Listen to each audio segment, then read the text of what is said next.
Hi everyone, this is Simple Dad here. In this video, I'll show you how to remove objects in a photo on your Samsung Galaxy S25 Ultra. Galaxy AI, you can tap on anything you don't want in your photo. So whether it's a random passerby in the background or clutter in the frame, and the AI will erase it seamlessly. So the background will fill naturally, leaving no trace. So let me show you how to do this. So here I have a photo of a plane on a runway. So here I want to go ahead and remove this plane completely from this runway.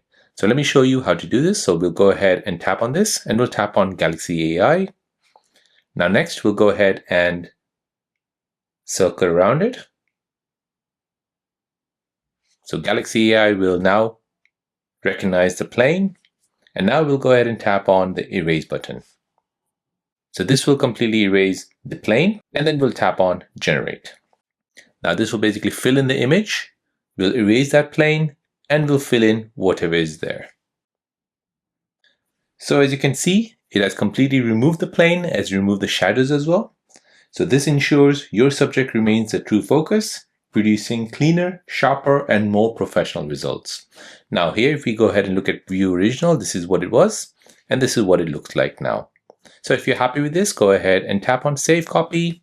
And now you have a photo without the plane and you only have the runway. So there you go, guys. That's how to remove an object on a photo using your Samsung Galaxy S25 Ultra. If you're new on the channel and you want to find out more about your iPhone, your Android phone, or any other social media apps, then don't forget to subscribe to this channel to become a part of the Simple Dad community. Hit the like button if you find this video useful.